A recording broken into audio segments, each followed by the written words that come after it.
전능하사 천지를 만드신 하나님 아버지를 내가 믿사하며 그 아들 우리 주 예수 그리스도를 믿사하며 이는 성령을 대하사 동정녀 말하게 하시고 본저 빌라도에게 고난을 받으사 십자가에 못 박혀 죽으시고 장사한지 사흘 만에 죽은 자가 가운데서 다시 살아나시고 하나로서 전능하신 하나님 우편에 앉아 계시다. 저리로서 산자와 죽은 자를 심판하러 오시리라. 성령을 믿사하며 거룩한 공예와 성도가 서로 교통하는 것과 죄를 사하여 주시는 것과 몸이 다시 사는 것 영원히 사는 것을 믿사옵나이다. 아멘.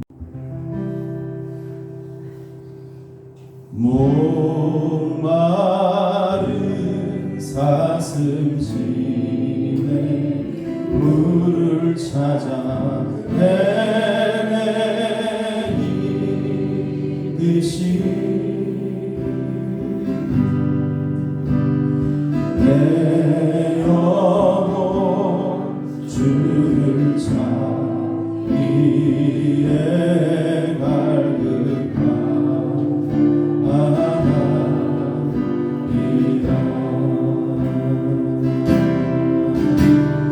주님만이 나의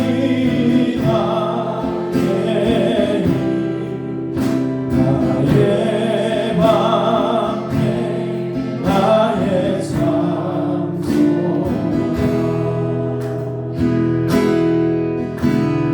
나의 몸 정성하셔서 주님 경배하리라. 목마른 사슴이신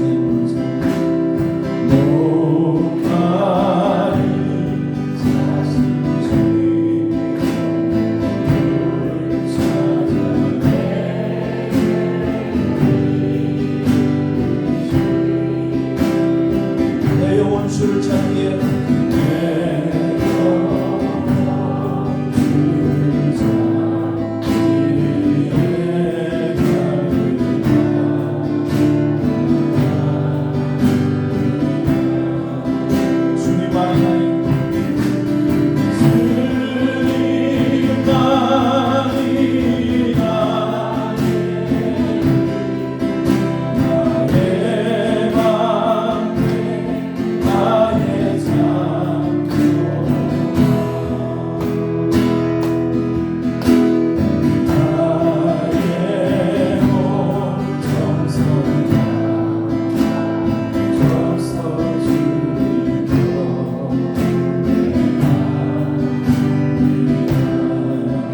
보다기가 나의 주님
보다기가 나의 주님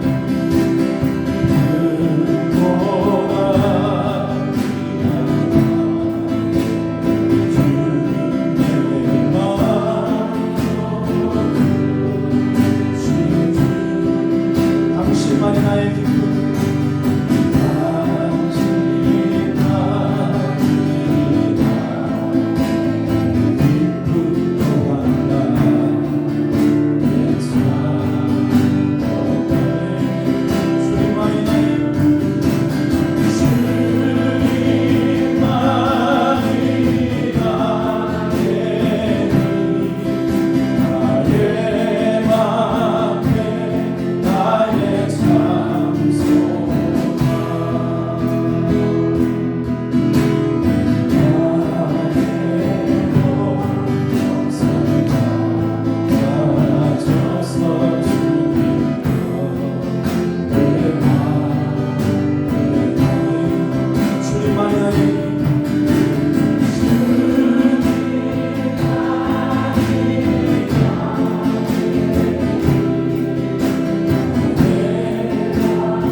말라 혼내지 말라 주님 나를 지켜주시네 내 맘이 힘이 지칠지라도 내 맘이 힘이 지칠지라 주님 나를 지켜주시네 주님 나를 지켜주시네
오늘도 하나님의 크신 사랑을 마음껏 찬양할 수 있는 그러한 시간 되기를 바랍니다.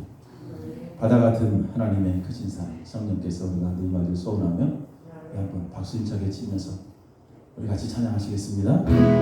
목마른 내 영혼 주가 힘이 원한다 그 귀한 영생 주여 갈망합니다 약속 따라서 입서 간구하오니 오 주여 내게 어서 들어 예수의 사랑 예수의 사랑 예수의 사랑 바람을 끝났지 내게 임하니 영광의 물결에 온전히 쌓여서 내 영혼의 기쁨할 예수의 사랑 예수의 사랑 예수의 사랑 바람을 끝났지 내게 임하니 영광의 물결에 온전히 쌓여서 내 영혼의 기쁨 하려었도다 주 내게 약속한 은혜 내려주시며 그 나의 저주는 건너편에 떠올라 그 귀한 진정아 내게 밝히 보이니 나 힘을 다하여 주께 간구합니다 예수의 사랑 예수 바다같이 바람을 결같이 내게 임하니 영광의 물결에 온전히 쌓여서 내 영혼의 기쁨 하려었도다 그대의 소나기 지금 흠적되게도 구원의 그 강물 흘러 차로 넘쳐서 주한 모든 죄 복을 씻어버리니 나 지금 은혜를 충만하게 바라네 예수의 사랑 예수의 사랑 바람을 끝났지 내게 임하니 영광의 물결에 온전히 쌓여서 내 영혼의 기쁨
함께 기도해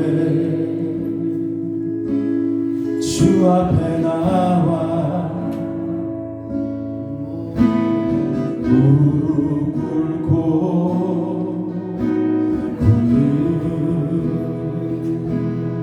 베푸시는 주 하늘을 향해 두 손 들고 하늘 문이 열리고 은혜의 비추기 눈이 닿는 내리고 다시 내주옵소서 그의 비추기 우리의 부시로 우리 함께 기도해 주 앞에 나와 무릎 꿇고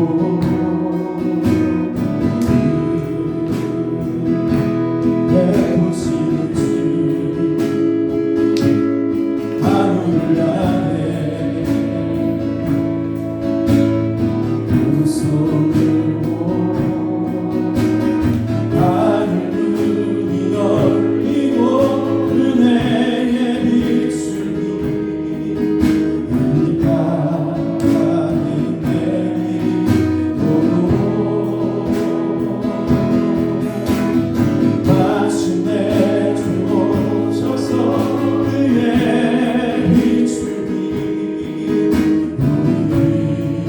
우리의 부시로 하늘 문이 열리고 은혜의 비추기 이 땅에 내리고 마침내 주옵소서 그의 비추기 우리의 부시로 하늘 문이 열리고 하늘 문이 열리고 은혜의 비추기 이 땅에 내리고 마침내 주옵소서 그의 비추기 우리의 부시로 우리의 간절함 가운데 하나님의 크신 은혜가 임할 줄로 믿습니다. 잔치와 같은 예배가 되게 하여 주옵소서. 그리고 또한 지금까지 목사님 가족과 부산 나사렛교회 성도님들 함께 만들어진 이 교회를 기억하사 이 모델 봉사, 식당 목사까지 함께 하신 주님, 모든 것이 주님의 은혜임을 감사드립니다. 이제는 기쁨의 열매가 있게 하여 주시옵소서. 전도의 열매가 주렁주렁 열리게 하셔서 부흥하는 교회로 실천하게 하시옵시며 진정한 예배가 살아 움직이는 부산 나사렛교회가 되게 하여 주시옵소서. 어린 나이에서 작년에 이르기까지 주님께서 잘했다 칭찬받는 성지기와 같은 그리스도의 삶이 되게 하여 주시옵소서. 특별히 육신이 연약한 자녀들을 주님 이 시간 기억하여 주셔서 주님께서 치료하여 주시옵소서. 이 시간 예배를 통해서 드려지는 모든 것들이 주님의 은혜임을 고백하는 시간이 되게 하여 주시옵시며 거룩하신 예수님의 이름으로 기도드렸습니다. 아멘.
엄청난 약속을 믿어야죠. 그 약속을 믿지 않기 때문에 두렵고 염려가 되고 조금 내 삶 속에 뭐가 문제가 생기면 막 그거 가지고 막 그냥 호들갑 떨고 그런 거예요. 하나님을 바라볼 때, 십자가를 바라볼 때 담대함이 생기죠. 이것을 이길 수 있는 담대함. 그러한 믿음을 모두 소유하는 여러분 되시기를 간절히 부탁을 드립니다. 하나님 말씀 창세기 출애굽기 20장 4절에서 6절 말씀까지 같이 한번 읽겠습니다. 시작. 너를 위하여 색이 있는 산을 만들지 말고 또 위로 하늘에 있는 것이나 아래로 땅에 있는 것이나 땅 아래 물속에 있는 것을 아무 형상이든지 만들지 말고 그것들에게 절하지 말고 그것들을 섬기지 말고 나 여호와 너희 하나님은 질투하는 하나님인지 나를 미워하는 자의 죄를 갚되 아비로부터 아들에게로 3, 4대까지 이르게 하거니와 나를 사랑하고 내 계명을 지키는 자에게는 전대까지 은혜를 베푸니라. 이 시간에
찬양들.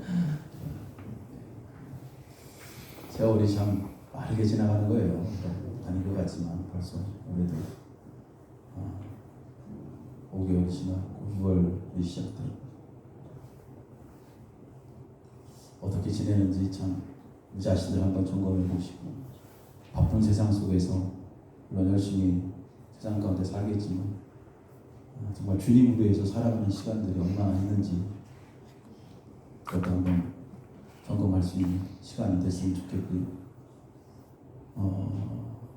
제가 작년 추수감사절에 말씀드렸듯이 하나님께서 가장 기뻐하시는 추수의 열매는 잃어버린 영혼을 찾는 거죠.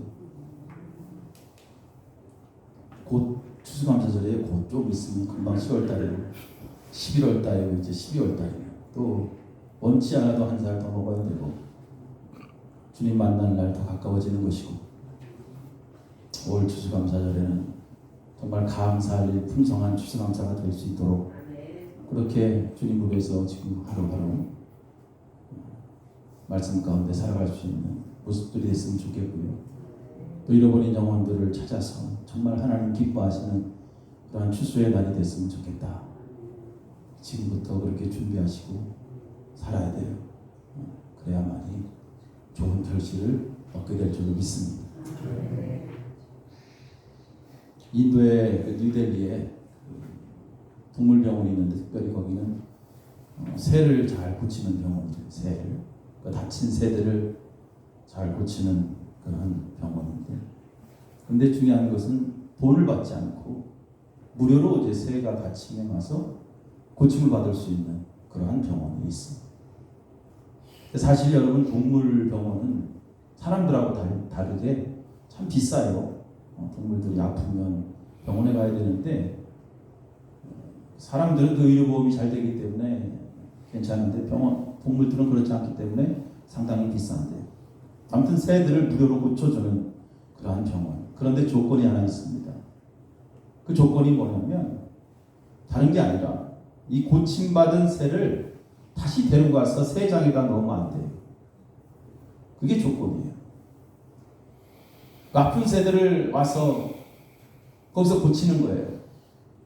근데 무료로 새를 고쳐주는데 조건이 뭐냐면 다시 그 새를 가져다가 집에 있는 새장에다 집어넣으면 안 돼요. 새장에서 자유를, 그러니까 새장에 넣지 않고 다시 그 새가 하늘을 날아갈 수 있도록, 날개짓을 할 수 있도록 자연에 이렇게 풀어줘야 돼요. 그런 약속을 하면 그 다친 새를 이제 무료로 고쳐줍니다. 그래서 그 새 병원은 결국 뭐냐면 새에게 자유를 주는 병원이다. 자, 그렇게 소문이 난 거죠. 자유를 주는 병원.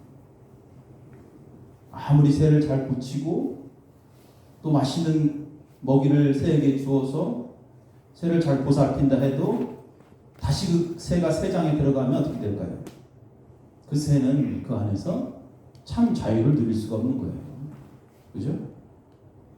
새는 새장에서 자유를 누릴 수 없어요. 새는 날개짓을 하면서 창공을 날아다닐 때 그게 바로 새, 진정한 새. 우리 그리스도인들은 모두 출애굽한 자들이죠. 출애굽. 하나님의 은혜와 권능으로 여러분 세상의 죄와 사망으로부터 탈출한 자들. 그런데 자꾸 다시 그 새장 안으로 들어가려고 하는 그리스도인들이 있어요.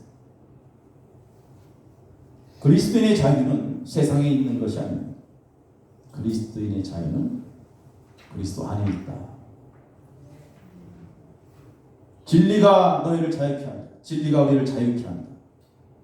오늘 우리가 하나님의 사랑 안에 머물러 하나님 우리에게 주신 그 계명을 충실히 지켜나갈 때 거기에 참 자유가 있는 것입니다. 그 하나님의 사랑이 우리에게 보여진 가시적인 계명이 바로 이 십계명입니다. 십계명은 우리를 치유하고 회복시키며 자유하게 하는 계명이다. 그래서 이 십계명을 잘 지키는 자에게 하나님께서는 무한한 복을 약속하신 거예요. 그 계명은 우리의 삶을 구속하는 것이 아니라 우리를 세상으로부터 자유케 하는 계명이다라는 것입니다. 오늘 우리가 제2계명 우상에 관해서 한번 말씀을 나누려고 합니다. 제2계명은 우상에 관한 그러한 내용이죠. 오늘 특별히 우상에 관해서 좀 깊이 말씀을 나누려고 합니다. 우상.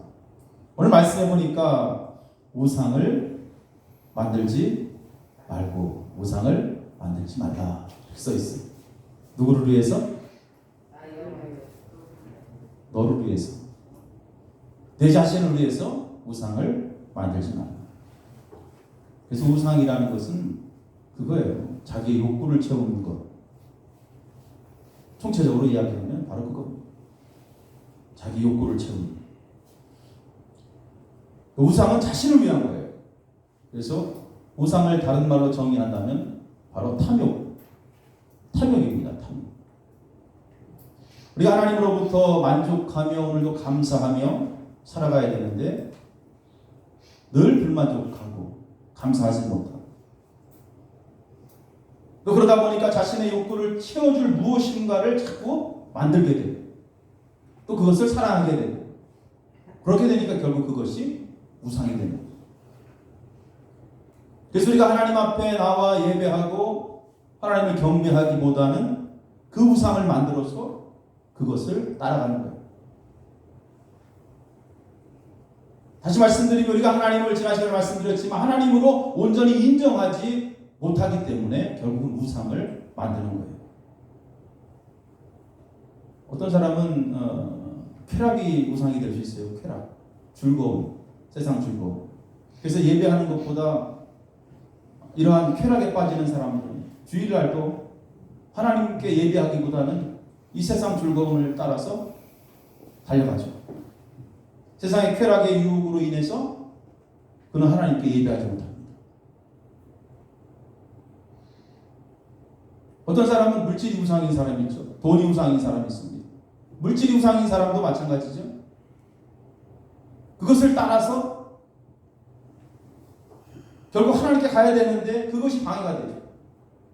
그래서 하나님이 계셔야 할 그 자리에 물질이 자리를 잡고 있는 거예요. 어떤 사람은 명예가 우상이 될 수 있어요. 명예, 권력.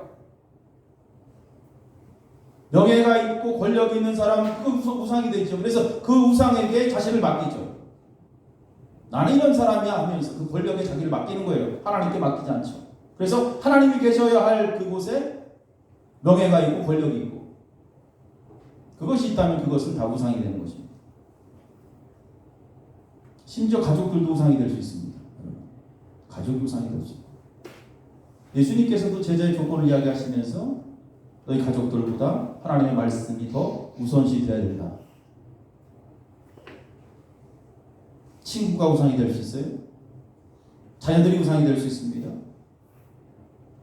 자기 만족을 위해서 하나님보다 더 사랑하거나 우선시하는 것들은 모두 다 우상이다 라는 것을 말씀드리고 있습니다. 이것은 바로 내면의 우상이죠. 내 안에 있는 우상들입니다. 오늘 말씀하는 그 형상의 우상은 뭐 말할 것도 없고요. 그죠? 우리가 하나님 앞에 예배드려야 되는데 어떠한 조각의 형상이라든지 어떠한 그림을 놓고 예배를 드린다든지 그러한 예배 행위들 이건 당연히 우상 숭배가 되는 거죠. 그래서 형상의 문제 또한 예배 방식에 있어서 큰 문제가 되는 것이죠. 성경은 하나님은 영이시다 이렇게 말씀하십니다. 하나님은 영이시다. 오늘 이곳에 하나님이 영으로 함께 하십니다. 내 눈에 보여요? 안 보여요? 안 보이죠. 이 영은 육신의 눈으로 볼 수 없습니다. 그래서 우리가 하나님 앞에 예배할 때는 어떻게 예배드려야 돼요? 영으로 예배해야 돼요. 우상은 인간들의 눈에 보입니다. 나무나 돌을 조각해서 때로는 금이나 은을 조각해서 만들어 놓습니다. 그리고 그것을 보고 그것을 만집니다. 그것을 끝나는 것이 아니라 거기에다 빌고 거기에 절을 하죠. 그렇게 한다고 그것들이 어떤 효력을 낼 수 있을까요? 전혀 효력이 없다는 것이죠. 그럼에도 사람들은 계속해서 우상을 만들어 눈에 보이는 형상을 만들어. 이사야 46장 6절에서 7절 말씀에 우상을 이렇게 정의합니다. 사람들이 주머니에서 금을 쏟아내며 은을 저울에 달아 도금장에게 주고 그것으로 신을 만들게 하고 그것에 엎드려 경배하며 그것을 들어 어깨에 메어다가 그의 처소에 두면 그것이 서 있고 거기에서 능히 움직이지 못하며 그에게 부르짖어도 능히 응답하지 못하며 고난에서 구하여 내지도 못하느니라. 그 이사야가 우상의 정의를 이렇게 내립니다. 우상의 무능함. 눈에 보이는 실체들, 형상들에 대한 무능함. 사람들의 손에 의해서 만들어진 것들. 거기에 절을 하고 거기에 도움을 청하고 그것이 마치 우리의 고통과 우리의 삶의 문제들을 해결해 줄 것처럼 그러한 기대감 속에서 그렇게 하는 행위들은 모두 무의미하다라는 것을 성경이 우리에게 가르쳐주고 있습니다. 하나님께서는 이러한 무의미한 일에 너희들 애쓰지 마라. 거기 힘을 쏟지 마. 근데 인간들은 자꾸 이렇게 보이는 하나님을 만들고 거기에 빌고 절을 하는 것입니다. 자, 빌고 절을 한다는 것. 자, 우리는 한번 우리 예배를 한번 점검할 필요가 있습니다. 우리가 하나님 앞에 드려지는 예배 방식, 혹이나 우상에게 하던 예배 방식을 갖고 있지는 않은지. 이스라엘 백성들이 가나안 땅에 들어가서 망한 이유 중에 하나가 바로 하나님 앞에 온전한 제사를 드리지 못했어요. 그 이방 민족들이 행했던 그 제사의 풍습과 방법들을 따라서 하나님 앞에 그렇게 똑같이 제사를 드리는 거였어요. 그런데 하나님께서는 그 제사를 받지 않았습니다. 그래서 하나님은 그 제사를 거절한 거예요. 우리가 드리는 예배 방식 문제가 될까요? 우리 과거에 우리 선조들부터 우리 할머니 할아버지 때부터 계속 이렇게 예배를 드렸는데, 근데 예배 방식 가운데 약간 우리가 바꿔야 될 예배가 있어요. 비는 예배가 있어요. 비는 예배. 저희 할머니는 아마 이런 비는 예배를 드렸을 거예요. 과거 우상을 섬기던 그러한 습관들이 있잖아요. 그러한 것들을 그대로 교회 안으로 들여오죠. 그래서 교회 안에서도 하나님 앞에 비는 거예요. 비는 습관. 그래서 하나님 앞에 우리가 기도를 할 때도 자꾸 빈다 그러죠. 비는 것. 바라는 예배, 비는 예배 방식. 제가 비는 것에 대해서 한번 찾아봤어요. 무슨 뜻인가. 구걸한다 그런 뜻이더라고요. 그리고 예전에 빌어먹다 이런 말 들어봤어요? 네. 예배는 여러분 하나님 앞에 비는 게 아니다. 하나님 앞에 구걸하는 게 아니다. 우상을 만들어서 그 앞에 절하던 식으로 하나님을 대해서는 안 된다라는 거예요. 예배는 하나님의 그 은혜에 감사하며 찬양하고 영광을 돌리는 게 이게 참된 예배예요.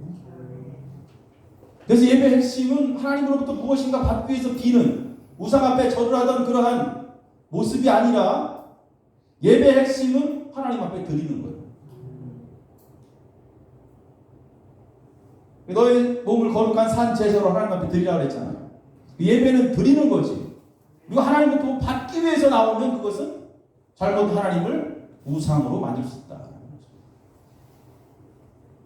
그래서 여러분 우리가 드려지는 예배 한번 점검할 필요 있어요. 하나님 앞에 자꾸 빌러 나오고 뭔가 받으려고 나오고.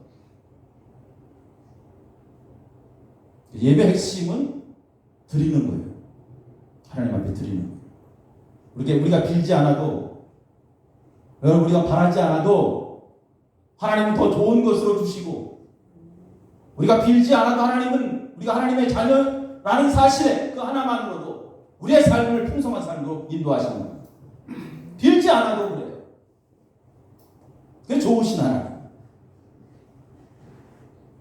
그래서 매 순간마다 그 하나님의 은혜를 누리며 살았던 우리들이 이제는 모여서 하나님 앞에 찬양하고 또 섬기고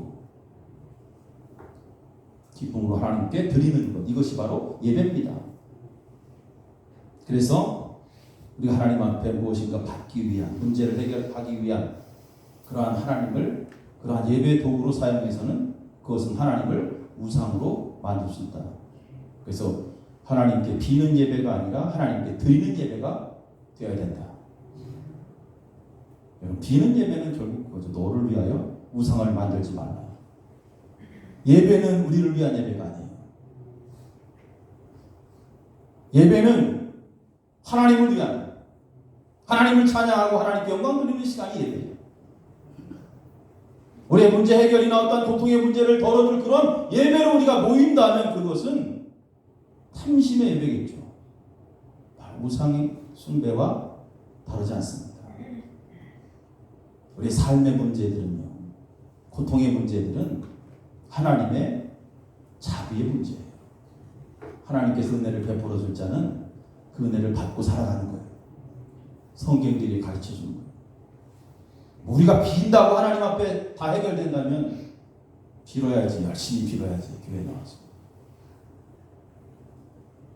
그것은 하나님을 우상으로 만드는 것이다 라는 거예요. 그래서 우리가 하나님 앞에 나올 때 우리 자신들 드려지는 예배가 어떠한 예배인가, 정말 하나님 앞에 온전히 드리는 그러한 예배로 내가 올바로 하나님과 관계를 맺고 있는가 한 번쯤 점검을 해봐야 돼. 우리가 하나님 앞에 비는 예배, 바라는 예배는 우리 마음속에 탐심을 가져다 줍니다. 유혹이 생기죠. 그렇게 하나님 앞에 예배자로 모인다면 그러한 사람은 예배를 드리고 변화가 없어요. 예배를 통해서 내 마음속의 모든 욕심들이 다 비워지는 거예요. 세상 것으로 가득 찼던 내 마음, 무상으로 가득했던 내 마음이 싹 비워지는, 하나하나씩 비워져 나가는. 그래서 그 자리에 하나님이 채워집니다. 하나님이 채워집니다. 그것이 진정 살아있는 예배. 그래서 하나님이 채워지는 예배. 그동안은 내 자신을 위해서 만들었던 그러한 우상들, 그것이 하나하나 마음속에서 비워져요. 그럴 때 우리가 예배를 통해서 우리에게 아낌없이 주셨던 하나님의 그 크신 사랑, 그 하나님의 사랑에 다시 한번 감격하게 돼요. 그 감격을 내 가슴에 품고 이제 세상에 나가서 내 가족들과 내 이웃들과 더불어 나누는 거예요. 이것이 진정한 예배자의 삶입니다. 그래서 예배에 성공한 사람들, 자신을 위해 채우기보다는 남에게 주는 자로 바뀌는 거예요. 남에게 주는 자. 왜? 마음의 욕심이 사라지거든요. 무상의 문제가 해결되면 그때부터 그 자리에 누가 앉아 계세요? 주님께서 앉아 계십니다. 그래서 예배는 하나님의 복을 받는 것 물론 맞습니다. 여러분, 하나님의 복을 받습니다. 근데 그 복이 뭐냐면 바로 주는 복이에요. 주는 복. 움켜잡는 복이 아니라 내 손을 펼 수 있는 복. 움켜잡았던 그동안 꽉 쥐고 있었던 것들을 푸는 거예요. 이것이 바로 하나님의 복입니다. 그렇게 여러분 변화되고 있습니까? 매일매일 드려지는 예배 속에서 이러한 변화가 있어야 돼요. 그래서 성경이 말씀 우리 가운데 주는 자가 복이 있다. 주라 그리하면 너희에게 줄 것이니 곧 후이되어 누르고 흔들어 넘치도록 하여 너희에게 안겨주리라. 우리가 하나님 앞에 시간을 드리고 우리가 오늘도 찬양을 드리고 감사도 드리고 우리의 모든 마음을 드리죠. 예물도 하나님 앞에 드립니다. 그렇게 산 제물이 되어서 하나님 앞에 드리죠. 사람들은 자신에 대해서는 크게 아까워하지 않습니다. 자기에게 쓰는 것은 아깝지 않아. 그런데 다른 사람에게 또 하나님에 대해서 너무나 인색하죠. 그러한 인색함은 바로 이 우상의 문제를 해결하지 못해서 그렇습니다. 이 자기중심적 신앙도 우상입니다. 자기중심적 신앙. 이 자기중심적 신앙에서 벗어나야 되죠. 다른 사람들을 인정하고 남에게 줄 수 있는 그러한 신앙. 대접을 받으려면 어떻게 알았어요? 받고 앉아있으라 그랬어요? 먼저 뭘 알았어요? 대접하라 그러죠. 바뀌는 거예요, 여러분. 시간이 갈수록 하나님 앞에 예배자로 설수록 우리의 모습이 이렇게 바뀌어 나가는 거예요. 이게 정상입니다. 이것을 하나님을 우상화시키지 않고 우상을 만들지 않고 살아가는 그러한 모습이죠. 자기 우상, 이 자기 우상도 있어요. 자기 중심적이죠. 그래서 우리 예배를 통해서 자꾸 비울 수 있는 이러한 모습들이 생겨요. 그렇게 주다 보면 그것이 결국 복이라는 것을 깨닫게 됩니다. 제1계명이 뭐였어요? 다른 신을 섬기지 마라. 나 외 다른 신을 섬기지 마라. 절대적 주권 하나님에 대한 선포죠. 하나님께 예배하고 하나님만을 찬양하고 하나님만을 경배하는 삶이 되어야 됩니다. 제2계명에서는 우상을 만들지 마라. 이것은 하나님께 예배하는 자의 외적 문제와 또한 내면의 문제를 다 다루고 있는 거예요. 하나님보다 더 사랑하는 것이 있고 하나님보다 더 우선되는 것을 두고 하나님 앞에 예배 드리는 것은 잘못된 예배다. 그래서 하나님보다 더 사랑하는 것이 내 마음속에 있다면 그것이 무엇이든지 그것이 우상이 되니까 그 문제를 빨리 먼저 해결해야 돼. 오늘 말씀 가운데 더 주목해야 될 것은 하나님 어떤 하나님의 질투하시는 겁니다.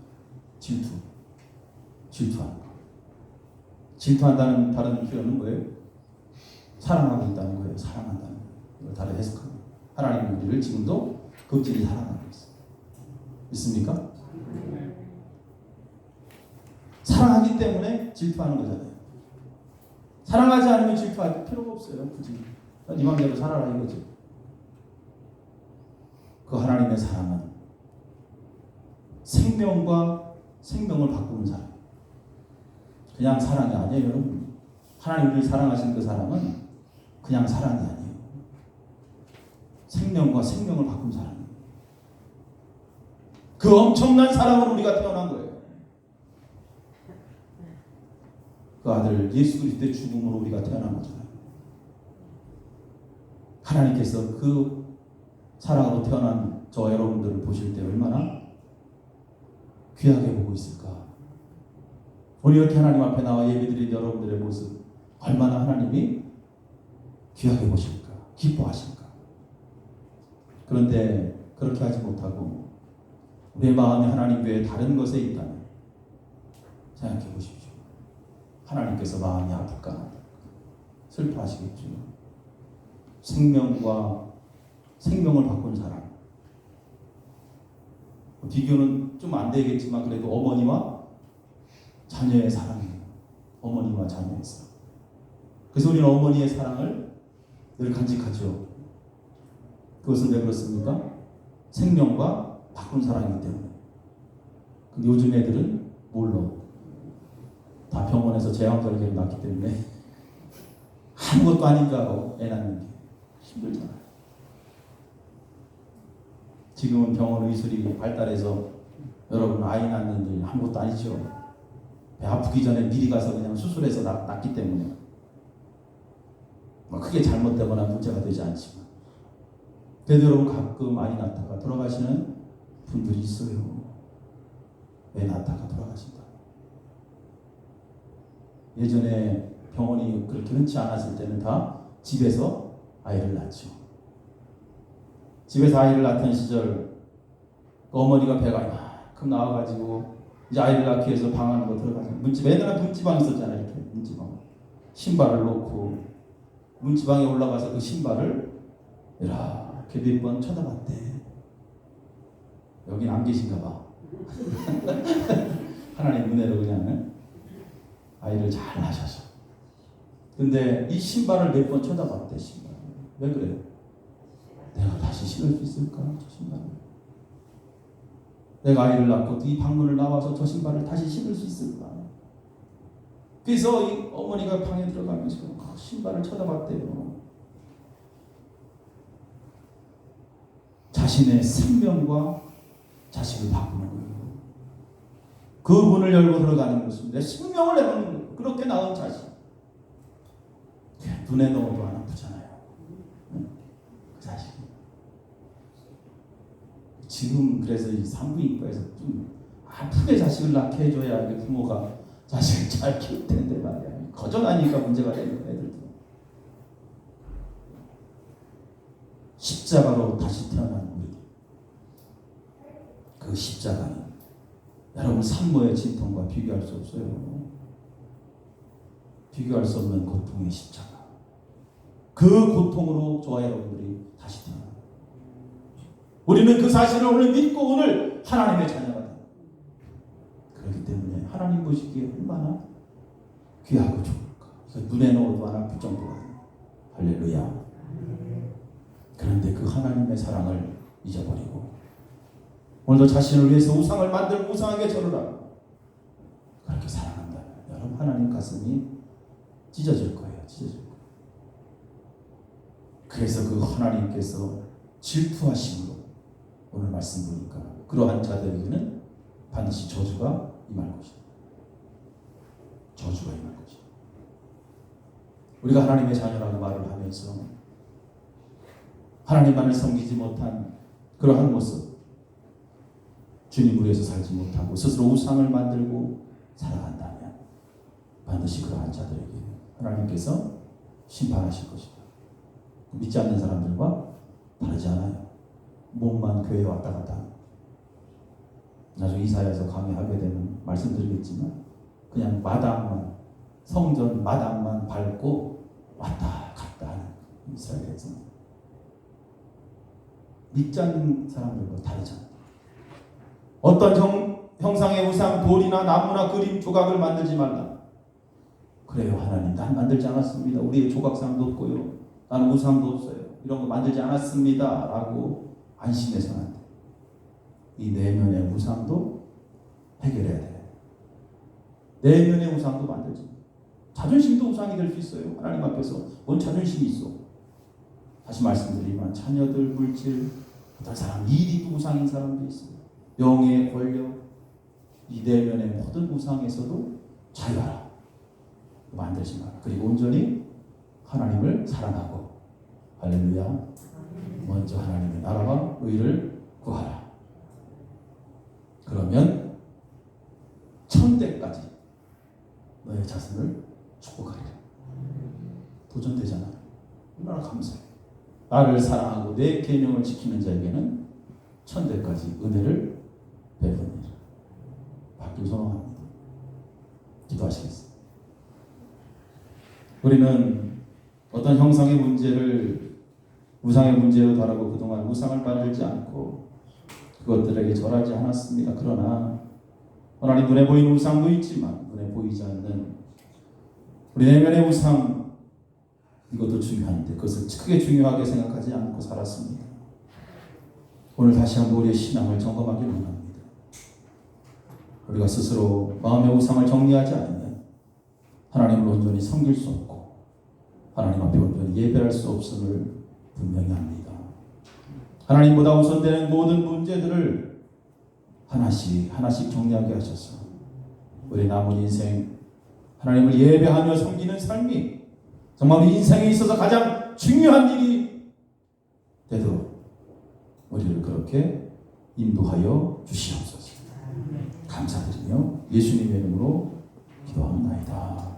나의 등 뒤에서 나를 도우시는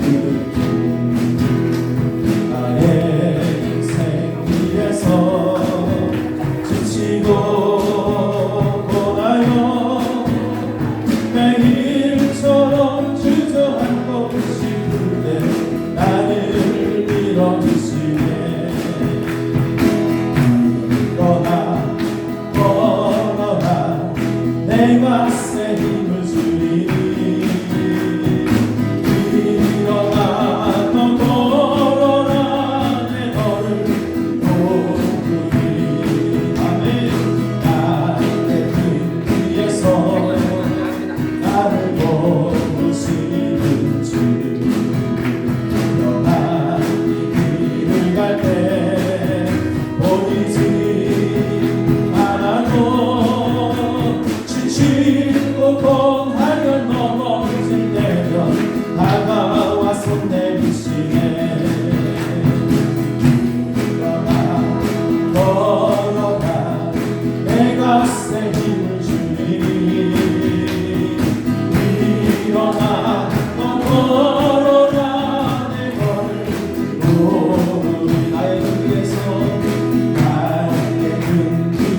되신 주 잔잔한 미소로 바라보시며 나를 계속하시네. 걸어가 내가 새 힘을 주니 일어나 너 걸어라 네 걸음으로 일어나 걸어라 일어나 걸어라 내가 새 힘을 주니 일어나 너 걸어라 내 걸음으로. 아멘. 감사합니다. 오늘 하나님 말씀 앞에 저희들 엎드려 귀한 말씀 받습니다. 하나님 세상 살아가면서 정말 하나님보다 더 사랑하는 것이 있었다면 오늘 말씀을 통해서 드러나게 하시고 이제 그 모든 것들 다 하나하나 제거하여 남은 인생 하나님만을 섬기며 예배하는 자로 그렇게 우뚝 설 수 있도록 우리를 붙잡아 주시옵소서. 힘들고 지쳐 있을 때마다 우리 등 뒤에서 우리를 도와주시고 우리에게 힘이 되시고 우리에게 능력이 되셨던 그 하나님, 잠시라도 그분을 잊지 않게 도와주시며 그래서 감사하고 또 찬양하고 또 감사하고 또 찬양하며 그렇게 하나님의 자녀다운 삶을 살아갈 수 있도록 우리를 붙잡아 주옵소서. 또 세상에 나가면 악한 마귀들이 유혹하고 우리의 믿음을 흔듭니다. 하나님 꼭 붙잡아 주셔서 반드시 믿음으로 승리하는 하나님의 귀한 자녀들 되도록 인도하여 주옵소서. 귀한 예물 하나님 앞에 드렸사오니 받아주시고 저희들 세상 살면서 물질로 어렵지 않도록 하나님 필요할 때마다 풍성하게 채워주심으로 하나님의 살아계심을 저희들 입술을 통해서 삶을 통해서 간증하게 하시며 또 받은 바 많은 복들을 이웃들과 더불어 함께 나누며 베풀고 살아갈 수 있는 그러한 은혜 또한 허락하여 주시옵소서. 하나님 몸이 아픈 자들 위해서 특별히 기도하오니 하나님 아버지께서 제 피 묻은 오른손으로 어루만져 주시사 그들 모든 육신의 질병으로부터 깨끗이 자유함을 얻게 하여 주옵소서. 남은 여생 주님 앞에 더 헌신하며 예배하는 자로 부족함이 없도록 인도하여 주시옵소서. 아버지 우리 군산 나사렛 교회 기억하시기를 간절히 원합니다. 57년 동안 하나님께서 지켜주시고 함께하신 그 하나님의 크신 사랑 저희들이 깨닫게 하시며 그동안 기도와 땀과 수고와 도구를 우리 하나님 아실 줄로 믿습니다. 아버지 하나님 이제 이 교회가 앞으로 마지막 때에 해야 될 많은 일들이 있습니다. 이 일을 위해서 모든 성도들이 깨어있게 하시고 아버지 하나님 이 일을 위해서 우리 모두가 하나 되어 아버지 하나님 주어진 사명 감당할 수 있도록 우리에게 큰 힘을 허락하여 주시옵소서. 특별히 죽어가는 영혼들을 위해서 저희들이 그들을 불쌍히 여기는 마음 주시고 아버지 하나님이여 그 영혼 구원을 위해서 애쓰며 그 영혼 구원을 위해서 늘 기도하며 그렇게 살아갈 수 있도록 우리에게 힘을 허락하여 주시옵소서. 한 주간의 삶도 주님 앞에 모든 것을 맡깁니다. 우리 하나님께서 도맡아 주시고 이제 하나님만을 예배하며 하나님만을 섬기며 하나님만을 기쁘시게 하는 자로 살게 하노라고 오늘 제2계명의 말씀을 듣고 돌아가는 저희들 우리 하나님께서 그 신은혜와 사랑으로 덧입혀 주시길 간절히 소망하며 이제는 예수 그리스도의 은혜와 하나님 아버지의 크신 사랑과 성령님의 함께 하시고 도우시니 이제부터 영원토록 함께 하시길 간절히 축원하옵나이다. 아멘.